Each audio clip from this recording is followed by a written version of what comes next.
नमस्कार मु भाग्यश्री आपण मानक स्वागत जनाऊँगी श्रीमती हांडीसार चैनल को।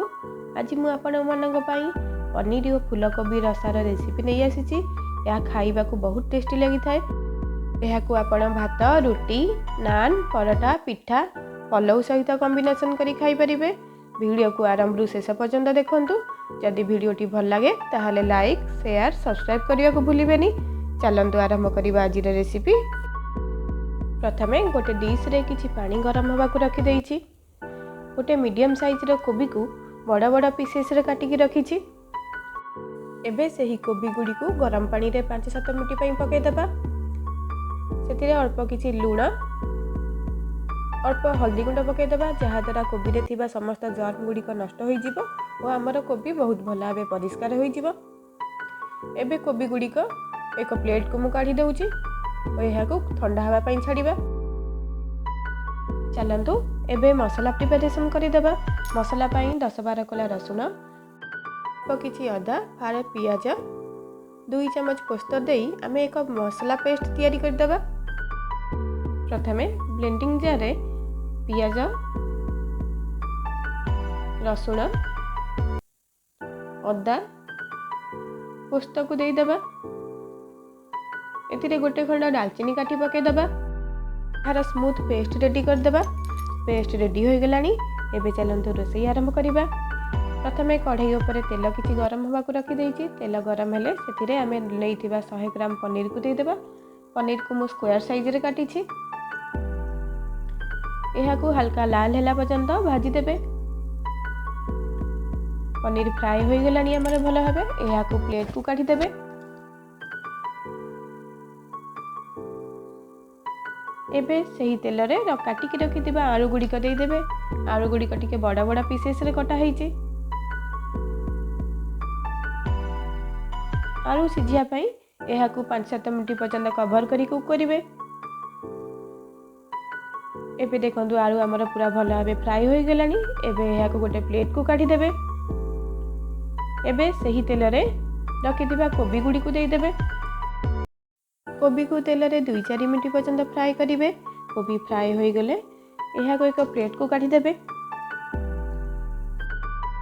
सही कढ़ाई रे मु अल्प किछि तेल ऐड करछि। तेल रे अल्प किछि चीनी दे देबा। चीनी गोल्डन ब्राउन कलर हो गले सेथिरे सुखिला लंका पंच फुटण जीरा पके देबा। गोटा गरम मसला रे दालचीनी काठी बड़ अलैच लवंग गोलमरीच तेजपत्र पकईदेबा।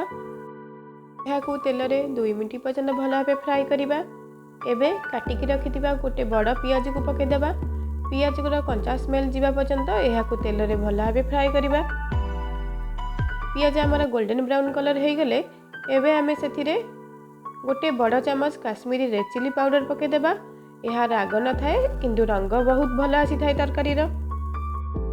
गोटे 2 मिनिट पर्यंत भल भाव फ्राए कर सारा परे एबे सेथिरे बाटिकी रखिथिबा मसला पेस्ट दे देबा। एहा को भल भाव मिक्स करी गोटे 2 मिनिट पर्यंत भल भाव फ्राए करिबा। एबे आमे जो बाउल ले मसला नैथिले सेथिरे अल्प पानी दे ऐड कर देबा। एहा को भल भाव गोळै देबा। एबे सेथिरे हल्दी गुंड देई भल भाव मसला को आउथरे गोळै देबे। मसला को किछि समय फ्राई कला परे सेथिरे धनिया गुंड गोटे चम्मच चिकन मसला गोटे चम्मच दे देबा। यह को भल भाव मसला सहित मिक्स करि देबे। एबे सेथिरे काटिकी रखिथिबा टमाटो और स्वाद अनुसार लूण गोटे चम्मच दे देबा। यह को भल भाव गोळै देबा और कभर करी 5-7 मिनिट पई छाड़ी देबा, जहा द्वारा कि टमाटर गुड़िक आमर भल भाव सिझिजिवो। मसलाटी आमर तेल छाड़िबा आरंभ कलानी और टमाटर भी बहुत भल भाव सॉफ्ट हो गलानी। यही समय रे आमे जो आलू गुड़िक फ्राई करी रखिथिले मसला रे देई एहा को भल भाव मिक्स करि देबा। आलू गुड़िक सिझा पई एहा को कवर करी किछि समय पई कुक करिबा। फ्राई करी रखिथिबा कोबी को मसला रे देई देबा और यह को भल भाव मिक्स कर देबा। एबे सेथिरे अल्प गरम पानी देदेबा। यह को भल भाव गोलई देबा और यह को 2-4टा बॉयल आसापी देबा। एबे सेथिरे भाजिकी रखिथिबा पनीर पीसेस गुड़िक देदेबा।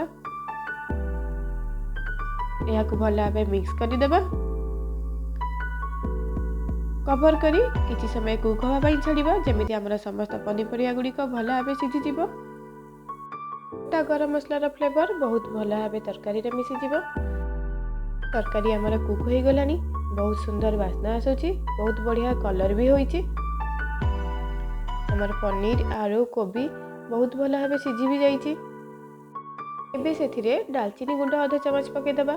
दालचीनी गुंड पकेया द्वारा यह तरकारी टेस्ट को आहुरी 2 गुना बढ़े दे थाए।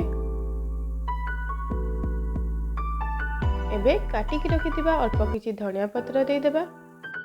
पत्र दे यह को भल भाव मिक्स करि देबा। हमर प्रस्तुत हो गला फूलकोबी पनीर रसा। वीडियोटी केमिति लागिला मते कमेंट सेक्शन में कमेंट करि जणाइबे। पुणी देखा हबा आउ एक नुआ वीडियो रे। रहूची जय जगन्नाथ।